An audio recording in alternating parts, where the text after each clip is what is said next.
Word of prayer. I'm going to ask Senator Summers, would you mind offering a word of prayer? You're down on 16? I know you were. I was picking you out, Senator. 16? Sir. You can pray for brevity, Senator. Absolutely. Pray with me, everybody. Our graciously, kindly, Heavenly Father, we thank you so much for the blessings you send our way. We thank you every day for the bread of life in your Son, Jesus Christ. Let us do the right thing in Jesus' name. Amen. Amen. Thank you, Senator. We have one bill on the agenda this afternoon, Senate Bill 523 from Senator Goodman. This is a bill that has generated a great deal of interest, and I'm grateful for that. I want to thank those of you who are here today to share your input on the bill. I want to give a few quick ground rules about how we want to try to work through this process. I'm going to ask the good senator to present the bill. We'll take questions from the committee. Once we get beyond that, we'll take public input. I want to try to allocate about 20 minutes on the front end for the senator to present the bill and have questions. We may not need it all.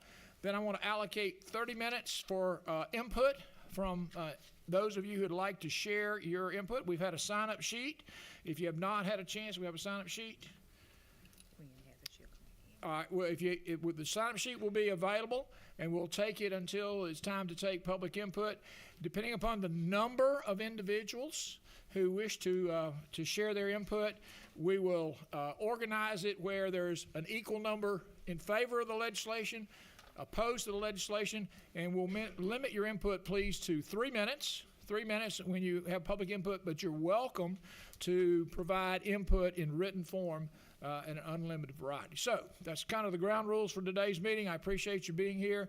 I'm going to turn it over to Chairman Goodman to share Senate Bill 523 LC 650073. Is that correct?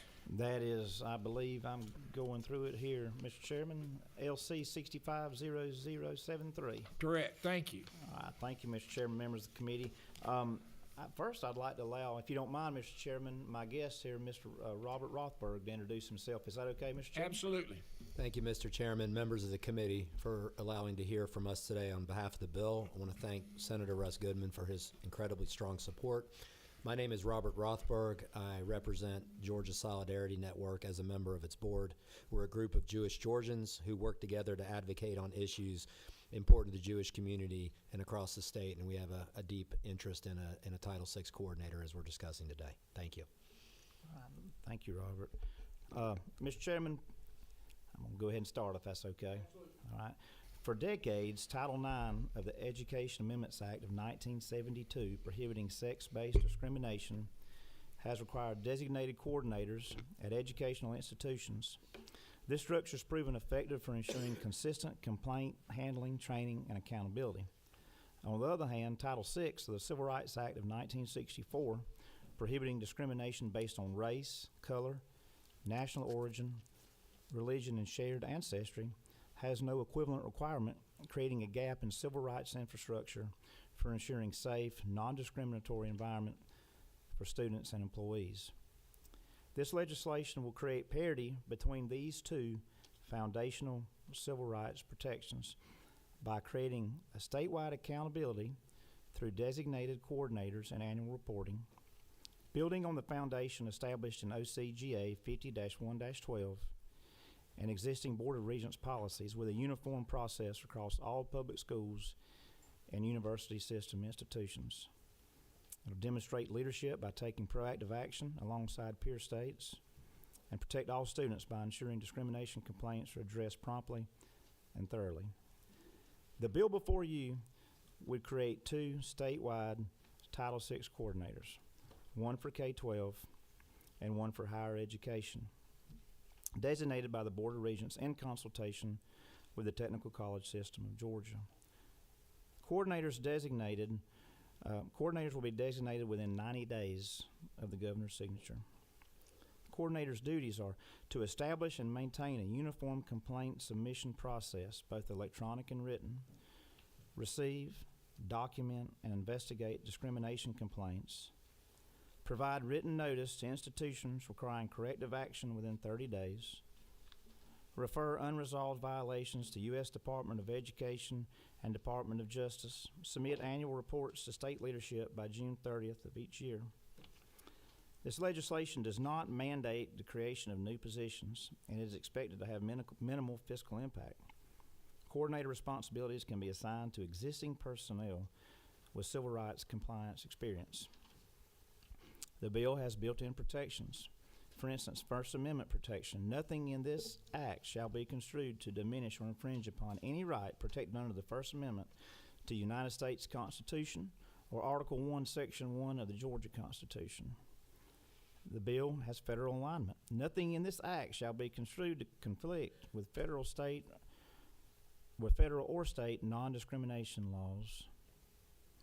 And it has proportional enforcement. Any funding suspension for a violation of Title VI specifically exempts student financial aid and employee salaries. By creating statewide accountability, it's ensuring oversight and allowing the state to identify emerging issues. Title VI coordinators will provide comprehensive annual reporting to the governor, the lieutenant governor, and the Speaker of the House, and legislative education committee chairs. The reporting framework will include total complaints received, complaints identified as anti-Semitic incidences, summary of actions taken and remedies provided, and recommendations for training needs. The bill aligns with existing Georgia law and practices. Title VI coordinators will be able to use a strong foundation that already exists in the university system and in the state code. The Board of Regents Policy Manual expressly prohibits discrimination on the basis of race, color, national origin, and religion. Anti-Semitism, as defined in OCGA 50-1-12, is explicitly recognized as a form of religious discrimination. Georgia will be a leader in this. 5 states have already enacted Title VI coordinator legislation in 2025, including Tennessee, Oklahoma, New York, and Arkansas. The State University of New York has instituted Title VI coordinators via an administrative action across all 64 of its campuses. Additional states that are actively considering similar measures are Nebraska, Kansas, and Missouri. Georgia has an opportunity to position itself as a leader in campus civil rights compliance with bipartisan support for similar legislation across the country. And I want to add that this bill also has bipartisan support. This is a straightforward step that aligns with the Board of Regents' commitment to ensuring all students can pursue their education free from discrimination. And Mr. Chairman, I don't know if I said it at the beginning when I made my remarks, but I'm carrying this bill on behalf of Lieutenant Governor Burt Jones. So this is a priority piece of legislation for him. And with that, Mr. Chairman, be glad to answer any questions. Or Robert, do you have anything that you would like to contribute? Yeah.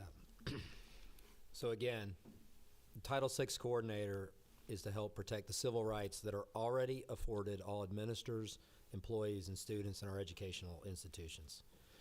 As the Senator said, protection on the basis of race, color, national origin, along with the Office of Civil Rights guidance on religion.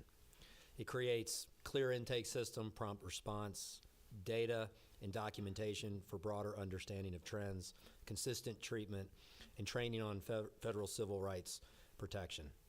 Right now, there are a record number of Title VI cases that have been filed across both the United States and in Georgia, and they are probably not being handled in a consistent manner.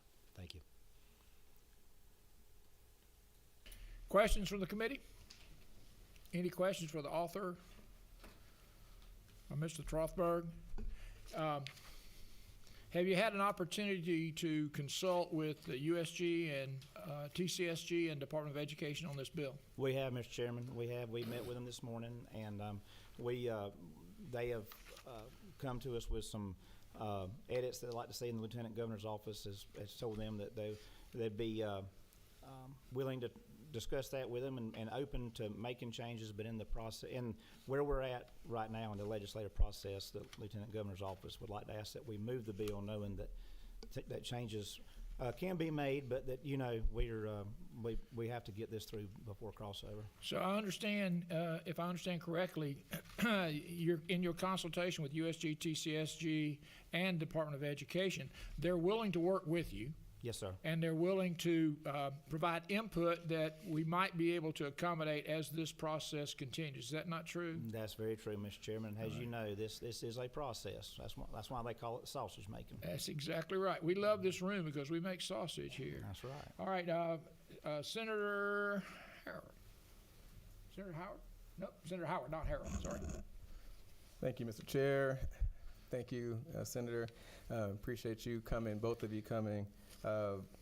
Definitely, this bill has generated a lot of interest, and I think one big part of it, there's two sections from what I'm reading and understanding here, and that section 1,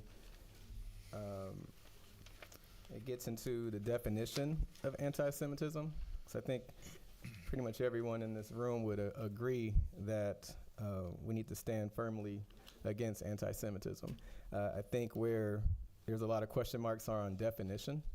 Just because any thing that we discuss has a context, and I think it's good that we appreciate the fact that we are in a context around this country and internationally that definitions have a way of having concept creep, and anti-Semitism means different things for different people, and how it's applied starts changing over time. And being that we're talking about state law, and I wasn't here for HB 30, but if you could you help me understand that definition, and not just the definition itself, but how that definition is used? And forgive me for catching up as a new senator, but I really want to spend some time here. So this is House Bill 30. The definition of anti-Semitism that was used in this bill, or used in that bill, which this bill reflects that in code. I'm going to read it to you. Anti-Semitism is a certain perception of Jews which may be expressed as a hatred towards Jews. Rhetorical and physical manifestations of anti-Semitism are directed towards Jewish or non-Jewish individuals and or their property, toward Jewish community institutions and religious facilities. And if you look at some of the incidences, Senator, I've done some research on this. Anti-Semitism is on the rise around the world. And history has shown us what happens when we turn a blind eye to it. The leaders of our grandparents' generation turned a blind eye to anti-Semitism. And before it was over with, 60 million people died. 450,000 Americans and 6 million European Jews were murdered. Something I'm pretty passionate about, right? Just in Georgia, just recent events. A Jewish high school student was harassed by classmates who said, "Dirty dude, dirty Jew, dirty Jew," and told the student that Jews are money hungry and have big noses. That was in Marietta, January 17, 25. A swastika was found traced in the snow at a school in Savannah, January 27, 25. Swastikas were spray painted on 2 schools in Marietta, March 13, 2025. Swastikas were found drawn on lockers at a middle school and high school in Cobb County on March 13, 2025. A swastika was found drawn on the windshield of a Jewish high school student in Atlanta on April the 2nd. A swastika was found scratched into a student's desk at a middle school in Dunwoody on September the 5th. Heil Hitler was traced into dust on a student's car parked at a Jewish fraternity at the University of Georgia on January 13th, 2024. The list just goes on. And I think that we have an opportunity, and we did with HB 30, to say that we in the Georgia Senate stand against this kind of hate. Yeah. That's what this bill is about. It creates basically what I'd call a mediator, because right now, if someone's experiencing discrimination, and if it's not being addressed within the administration, then the only recourse a person has is to file a lawsuit. This creates a mediating process, is the way I would describe it. And as you know, I'm a farmer and you're a dentist. We're not attorneys, but that's the way that's the way I would word it. Yeah. If I may, Mr. Chair. Thank you for the time.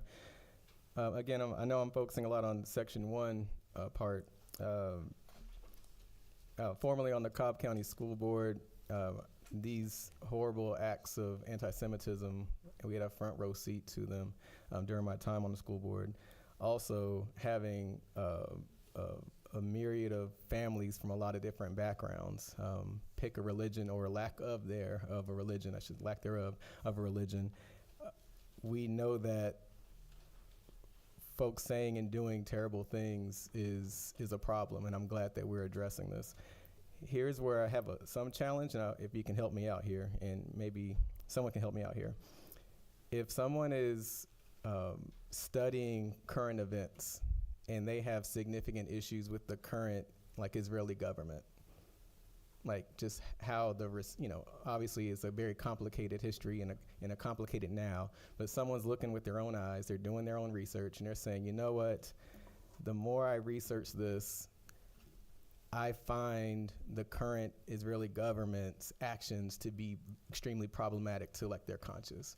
If they're at an area of one of our amazing institutions and they're engaging in that conversation, does this bill or double down on a bill help encourage a productive dialogue, or do you think that it's having a different reaction? Because I'm hearing that folks are even afraid to say that they have any kind of critique of an international matter. Yeah, And that's a real thing. Just like you rattled off a list of examples like that's. And Senator, I know it goes on. I've got and on, 3 yeah. pages of that. Understood. And Senator Howard, yeah. thank you. But I want to make sure I have it clear. I want to make Yeah. sure I'm just giving that specifically. No, I understand. Yeah. How So, would we respond to that? As we've all said, the 3 of us, none of us are legal counsel. Sure. Right? So I'll speak of it as a layman and a quasi-expert because of in the subject matter. I think what enables this is the fact that HB 30 was codified into law under 50-1-12. The IRA definition, the International Holocaust Remembrance Association, is a internationally recognized definition of anti-Semitism. To your comment about what is legitimate criticism of any country or any country's governments or policies, falls into one bucket. It's when it crosses into that country's right to exist as a country at all, or things like from the river to the sea. And I'm not here to adjudicate exactly how that works, and it gets into, that's why we're here today. That's what Title VI is for, and that's why you need expertise. I'm in business in the high school sports space. I have a lot of experience dealing with school boards. I sat through a lot of school board meetings, getting contracts approved for our product, listening to the myriad issues that they had to deal with, which is amazing to me. And to expect that a school board member be an expert on federal civil rights, the IRA definition of anti-Semitism, is probably more than the average or even the superb level school board member is just going to be aware of, much like the artificial intelligence or other sophisticated plumbing under the ground, right? I mean, this is why the expertise is needed. Understood. Go ahead. I'm sorry. Thank you. Thank you, Senator. Other senators have questions for the author? Other senators? I'd like to just make a point of clarification. On line 17, you refer to established Georgia law. So the definition of anti-Semitism has been codified. Is that not true? Yes, sir, that is true.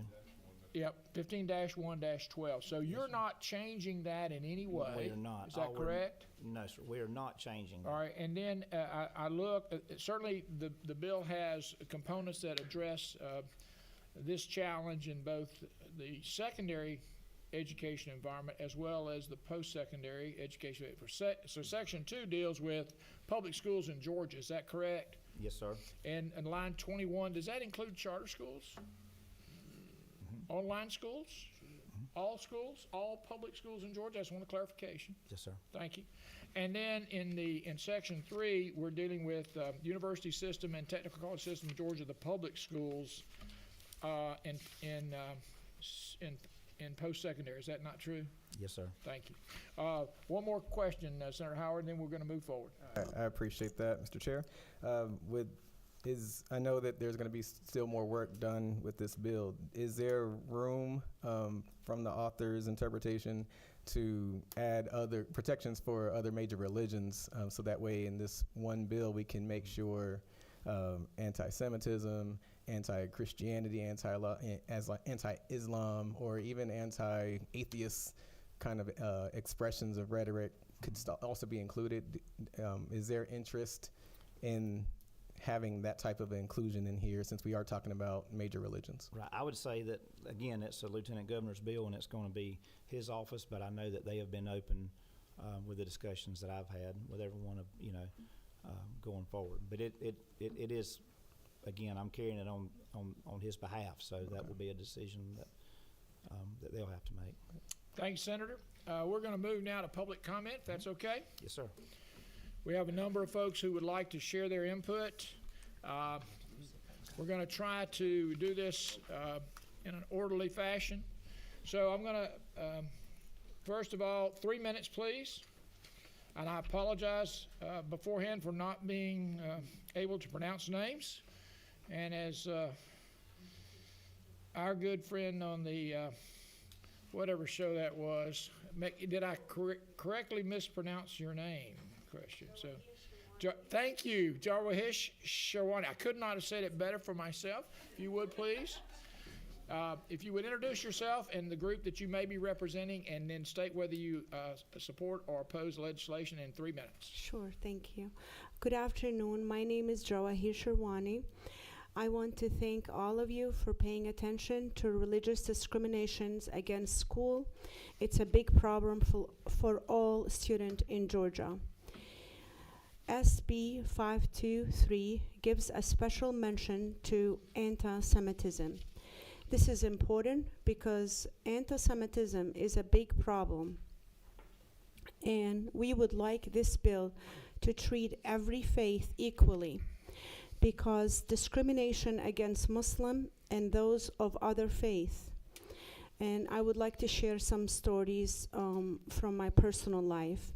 My son is a student at Georgia State University, and he experienced so much discrimination that he has shifted to taking online school because he was so uncomfortable on campus. To give a few examples, my son, he was told a good Muslim is a dead Muslim. And one time they were talking about gun in a class, and one student said, Muslims are good in killing people. That's been happening a lot. Islamophobia, it's scary, and people don't understand how we feel as Muslims, and I don't understand why we always have to defend ourselves. Unfortunately, every faith faces discrimination in school. So I'm asking you to please amend this bill to mention every faith the same way. Thank you very much. Thank you for your input.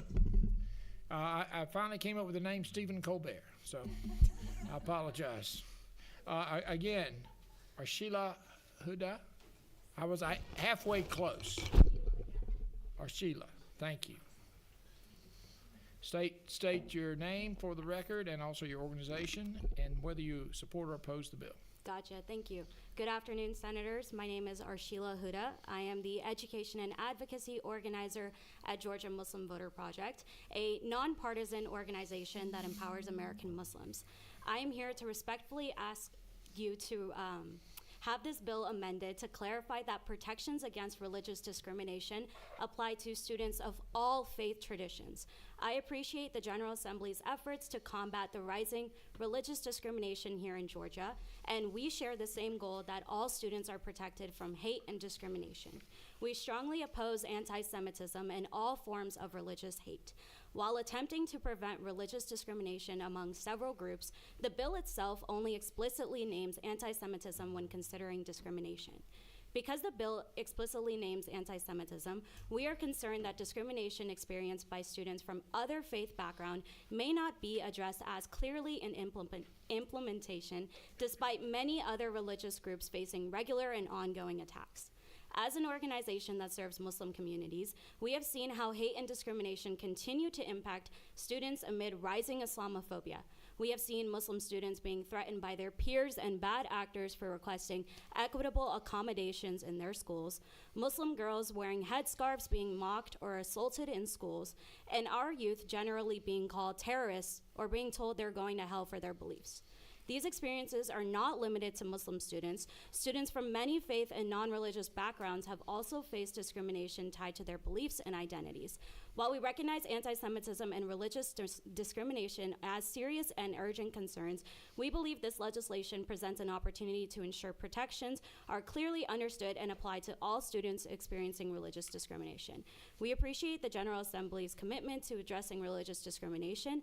By clarifying that these protections extend to students of all faith traditions, this legislation can help ensure every student feels safe practicing their beliefs peacefully and learning in an environment free from discrimination.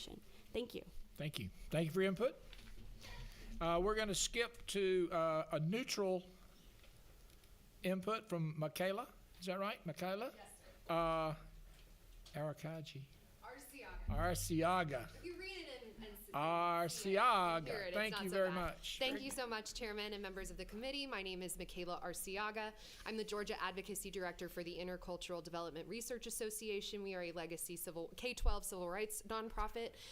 We have filed, navigated, and provided technical assistance for hundreds of OCR complaints, Office of Civil Rights at the federal level over the last 50 years. And so I am here just to provide some feedback. We are, as I said, neutral, but we strongly support the spirit and intention of the bill as we see it, particularly this creation of statewide infrastructure to respond and support children who have been impacted by discrimination for their civil rights. So a few of the things we'd really like to flag and encourage, and I've provided these to Chairman Goodman as well as to the Lieutenant Governor's office. I've also sent this to all of you all through email, but we really want to emphasize that in order to do this well and with fidelity, there will need to be substantially more infrastructure than just a single person at the state level. There need to be mechanisms in place to help triage some of these things at the local level. Some of these situations, especially with how broad some of the language is in this bill, are things that can be handled oftentimes at the local level. Understanding that when those systems at the local level fail, there is a needed escalation pathway up to higher levels where the DOE can play a role here. We have submitted some pretty substantial recommendations for language on how to do this. But in general, we had 4 areas we'd like you all to consider thinking about. The first is immediate response and support for the victims who bring forward a complaint or allegation of discrimination. Unfortunately, with the federal process, sometimes folks would file a federal complaint and be subject and wait for months, if not years, for a response or any sort of a resolution. We would really encourage y'all to consider a process where, especially if it is a student who is experiencing these things, that they receive immediate response either in the form of counseling or additional services and support, and that also whoever brings such a complaint or allegation is protected from retaliation in that process. So that's the first, is that immediate response. Second is allowing for that more scaled infrastructure that allows for ground level triage and response. 30 seconds. Second is an investigative procedure for systems to be able to navigate some of these. This will require additional training. I think Mr. Rothberg said it does require substantial training in understanding what discrimination can and does look like. That training needs to happen for systems, teachers, and the community. Finally, we also would encourage you all to consider adopting proactive preventative measures in the form of that training, Thank you as for well your as input. environment. Thank you so much, Thank Chairman. you for your input. As I Brooke- mentioned, we've sent our comments, our full recommendations Thank to you. you all as well. Thank you. Brooke Mills. That was easier. Thank you very much, because there was a prior individual named Mel Brooks, which made it easy for me to recall. Thank you, Ms. Mills.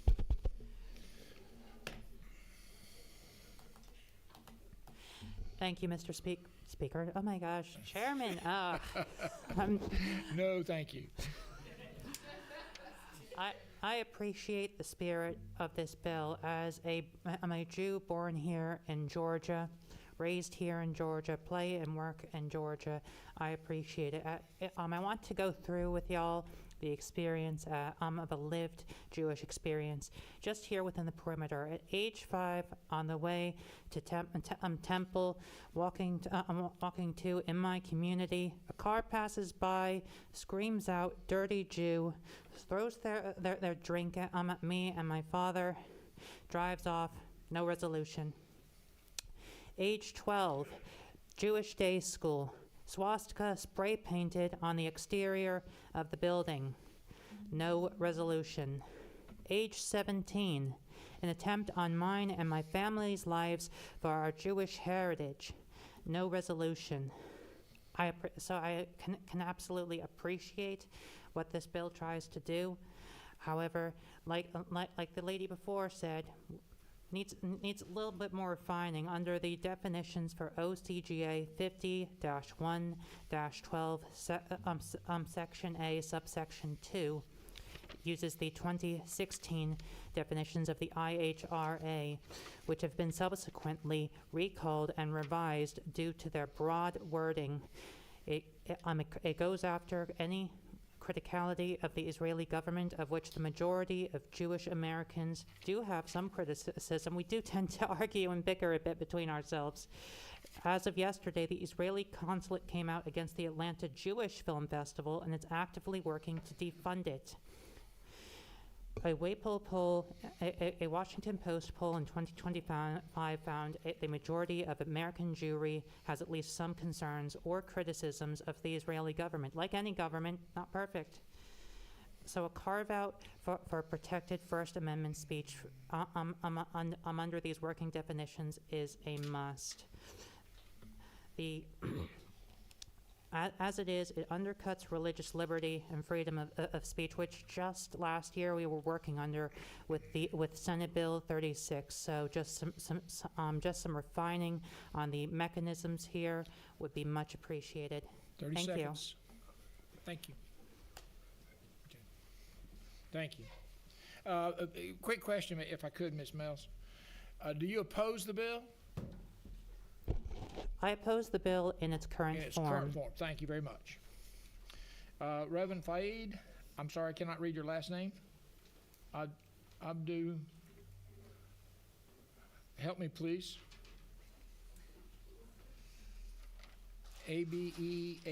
Sorry. Would Yes. you share with me your name? Mr. Chairman and committee members, my name is Fahid Abu Aqil. I'm a Presbyterian minister in the Presbytery of Greater Atlanta. And this last month, the 29th, I celebrated 60 years being in the United States of America.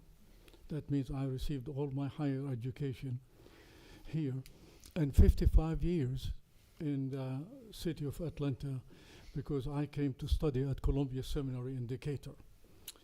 My nephew is a veteran of the U.S. Army. Other nephew's son is a veteran of the Navy. I was born before the State of Israel was established. I grew up in the State of Israel in the Galilee area next to Nazareth. So my first grade, I studied Arabic. In the 4th grade, I studied Hebrew. And in the 6th grade, I studied English, and I could not graduate from high school without passing 3 languages. I'm against this bill because it lifts up, first of all, I'm against discrimination of any students. The second, I'm against this bill because it lifts up one faith above every other faith. If you pass this bill, that means very soon the Hindu, the Buddhist, the Sikh, the Muslim wants their own bill. I urge you not to pass this bill until the bill protects all students equally. Today, we have more discrimination against immigrant students and Muslim students than Jewish students. I urge you not to vote against it. Please vote against it. Thank you. Thank you for your input.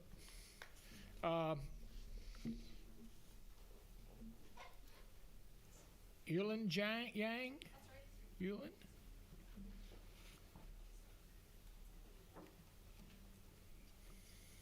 Share with your input, please. Share with the committee your input. Introduce yourself for us. Thank you, Mr. Chairman and members of the committee. My name is Yulin Zhang, and I serve as the Policy Advocacy Manager for the Asian American Advocacy Fund, which represents and engages over 100,000 community members across our state, families, students, small business owners, faith leaders, and working people whose civil rights and educational access are directly impacted by the policies considered by this body. I'm also a former attorney with the U.S. Department of Education's Office of Civil Rights, where I served for nearly a decade. During that time, I worked on the Title VI Program Legal Group, which was a specialized team responsible for drafting guidance on the implementation of Title VI. Title VI is the federal statute that prohibits discrimination on the basis of race, color, or national origin, and is referenced in SB 523 as the regulatory framework. I come before you today because SB 523 contains some deficiencies that should be addressed if this legislation is to move forward. And my testimony reflects both the lived concerns of the communities that we serve across Georgia and also just direct experience interpreting and enforcing Title VI. So I wanted to flag some procedural and substantive issues. So procedurally, SB 523 doesn't clearly outline how investigations will be conducted. There's no defined timelines aside from a 30-day, if you're not compliant, we'll refer it. There's no clear standards of fact-finding, no protections of ensuring notice, an opportunity to respond, appeal rights, or protection from retaliation for students or staff who are investigated. Substantively, the bill doesn't clarify any particular evidentiary standard and instead provides one definition for one form of Title VI discrimination, anti-Semitism in this case, which has been defined by the Georgia codified IRA definition mentioned before. When the Federal Office for Civil Rights, just as an example, investigates a complaint of race harassment, they utilize uniform legal standards that apply across all bases covered under Title VI. This includes anti-Semitism and other shared ancestry discrimination. So this frames the investigation, examining the conduct, the severity, the pervasiveness, the school's knowledge, their response, et cetera. Based on the current text of SB 523, it's unclear whether the Title VI coordinator would require that a harassment complaint alleging anti-Semitism meet the current evidentiary standards of Title VI harassment, or would simply matching one of the examples in the IRA definition be considered a per se violation is one of my questions. As currently drafted, SB 523 risks creating inconsistent state and federal civil rights standards and outcomes, and the lacks of procedural safeguards are required for fair enforcement. If this bill is to move forward, it should be amended to ensure legal consistency and fair process. Specifically, the bill should ensure clear notice, setting reasonable timelines for investigation and an opportunity to respond for investigated schools and individuals, establish uniform, legally sound evidentiary standards that apply equally across all Title VI bases and theories of discrimination, and clarify investigative procedures and timelines to ensure both accountability and fairness. I want to be clear that I'm actually not opposed to the state having a civil rights enforcement arm. Other states do operate 10 parallel seconds. offices, but if Please Georgia wrap chooses up. to do so, it must align with established legal standards and protect the rights of both complainants and respondents. Thank you so much for your time and consideration. Thank you for your input. I have a question. Sure. Is it not common practice for the policy to be set by the legislature and the operationalization of the policy to be established by the agencies that would be implementing it? Yes. Okay, so that the University System of Georgia and the Technical College System of Georgia and the Georgia Department of Education would flesh out the concerns that you might be expressing. Is that not true? Sure, but in this particular bill, we see that we have one definition, right, for one form of Title VI. I think that's unclear. We have a specific definition for one form of Title VI discrimination, and then there's no other mention. So I'm just curious as to why there's one standard and not more. Thank you. Questions of the committee? Thank you for your input. I'm sorry, Senator Howard. You made a point at the very end about the standards. If you can just clarify that one more time, just for clarity's sake. You want me to read it again or just? No, that last part, he was Paraphrase. not operational, but the bill itself, because I think we can understand that our job is not to flesh out all the operations. Right, but, exactly, yes. But you said something at the end about a standard, if you can just repeat that Sure. part. Specifically, we only have one mention that we have a specific definition for one form of Title VI discrimination. So my question is, why don't we have that for other standards or other specific forms of discrimination? I think it's interesting that we just have the one. In your case, you said that typically they would be just like making their own standards. The Title VI coordinator would be in charge of that. Yeah. Thank you. Thank you. Thank you. Azak Mahmood? Mahmood. Aska. Yes. Aska Mahmood. We Good afternoon. four. I am Azka Mahmood, and I serve as the Executive Director at the Georgia chapter of the Council on American Islamic Relations. We're the nation's largest Muslim civil rights organization. Like other speakers, I want to state that I'm glad to see school religious discrimination being discussed in the Georgia Assembly. As a Muslim civil rights organization, we have been considering bringing a bill to address religious discrimination for a few years now. And I want to thank all the sponsors of the bill for wanting to address this. Now, bullying, harassment, and discrimination based on national origin, ethnicity, religion, and other factors are on the rise, and this bill is a positive step overall in addressing these issues. Rising anti-Semitism, Hinduphobia, and Islamophobia have become an impediment to the mental and academic well-being of our children, and children of all of these faiths and more deserve protection. As an organization dedicated to serving Muslims, CARE has been tracking incidents of Islamophobia in the US since 1995. I'm only going to talk about the last 10 years. Since 2016, Islamophobia has skyrocketed across the country.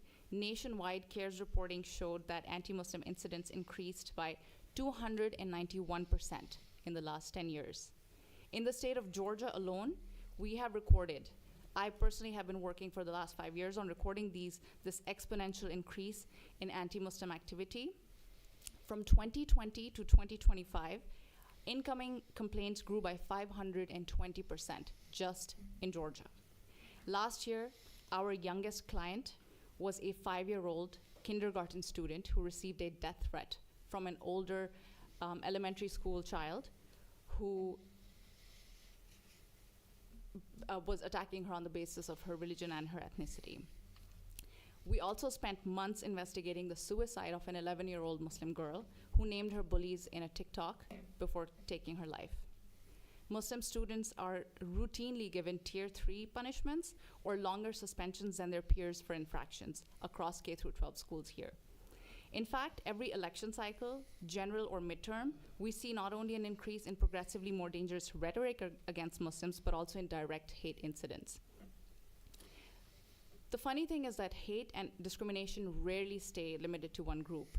After the 2016 elections, when Muslims were particularly vilified, the Sikh community also saw hate crimes against them triple over 2017 and 2018 because they're very often mistaken to be Muslims. Religious discrimination impacts all minority faiths, and that's why our laws, like SB 523, must protect all faith groups equally, forcefully, and explicitly. My own son and daughter are afraid to be visibly Muslim in Fulton County because of this environment of hate against Muslims. And you've heard the sponsors You would mention— wrap up, please. Sure. You've heard the sponsors mention specific training and tracking for anti-Semitism, and that makes me deeply worried that the enforcers will think that there's a hierarchy of discrimination. So I must urge you to oppose this bill in its current form because we must do better for all of our children. Thank you. Thank you for your input. I'm going to turn quickly back to Robert Throthberg and ask him if he'd like to make any additional comments. And we're going to wrap up with Sarah Hunt Blackwell, who is with the ACLU. But Mr. Throthberg, do you have any additional comments? No additional. No additional comments. Okay, Ms. Hunt Blackwell.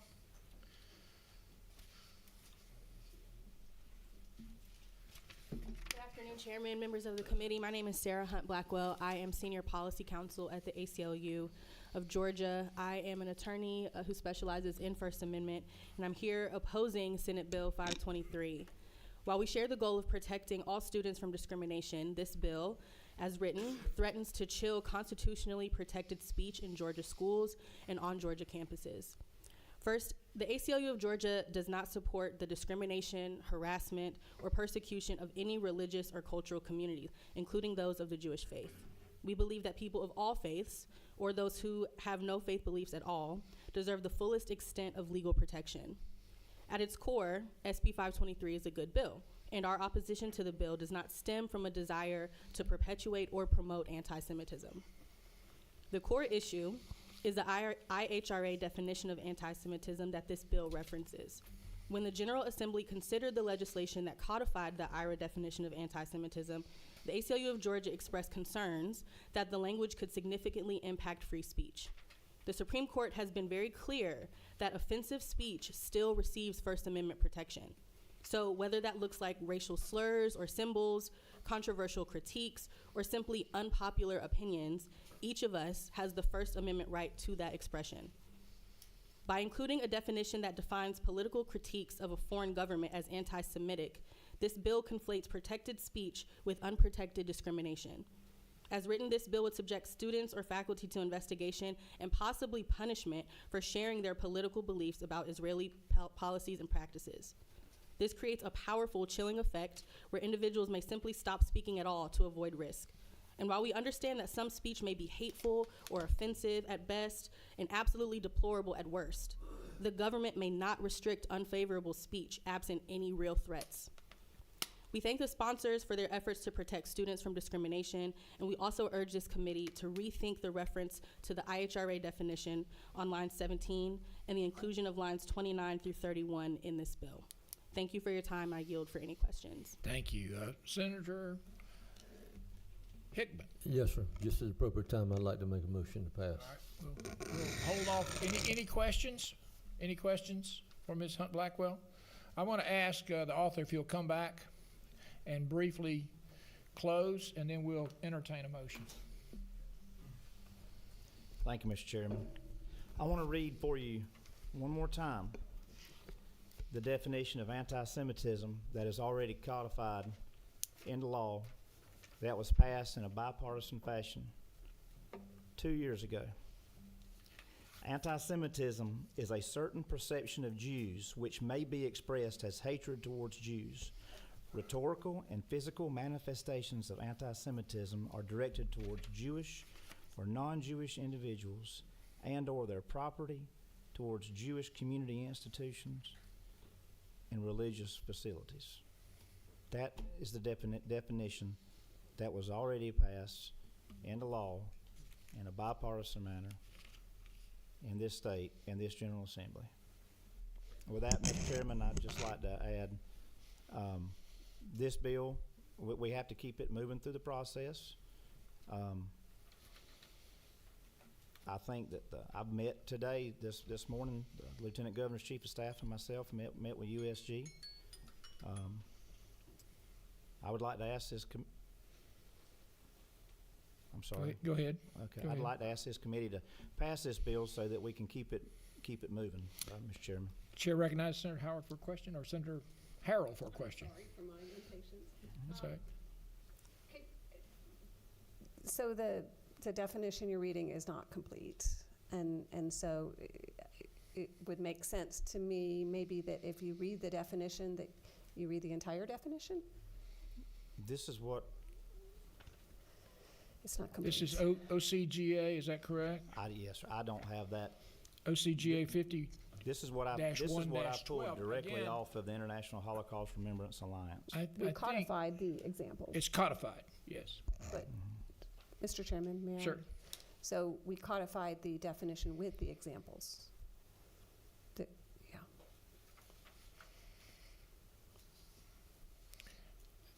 Restate your comment or your question, We Senator. codified the definition with the 11 examples. With the 11 examples. Right. So he's just reading the Example. first part. Right. Again, as you point out, the definition itself is broader and includes multiple components. Is that not true? That is true, and I'd just like to say that for the record, that Thank you. the definition is longer than what you're presenting. Okay. Thank you. This is what We're given. yeah. Thank you. But again, it's already been Yeah, passed in a bipartisan fashion Right. into law. this is current Georgia law. Is Yes, that not sir. true? Okay, one more question, we'll consider action. Senator Howard. I'd like to offer an amendment, if appropriate. Not until we have a motion on the floor. Thank you, sir. So I now will entertain a motion. Yes, I make a motion that Senate Bill 523 LC 05000073 pass. I have a motion by Senator Hickman. Do I have a second? Second from Senator Payne. Now would be the appropriate time. Senator Howard. Thank you. I'd like to offer an amendment to replace lines 29 through 31 with the following language. Each public school shall consider harassment or discrimination against students, employees, motivated by or including, but not limited to, anti-Semitism, anti-Christianity, Islamophobia, anti-Hindu sentiment, anti-Buddhist sentiment, anti-Sikh sentiment, and or anti-atheist sentiment. Have a motion to amend. Is there a second? Second. I have a second from Senator Harrell. Is there discussion?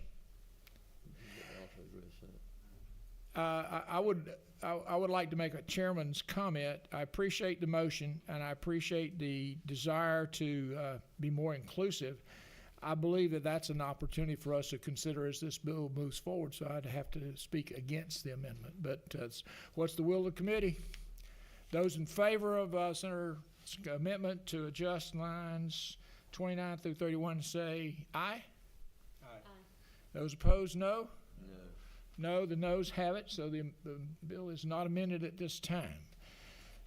We move to the question. The question on the floor is the due pass SB 523 LC 650073. Those in favor indicate with the uplifted hand.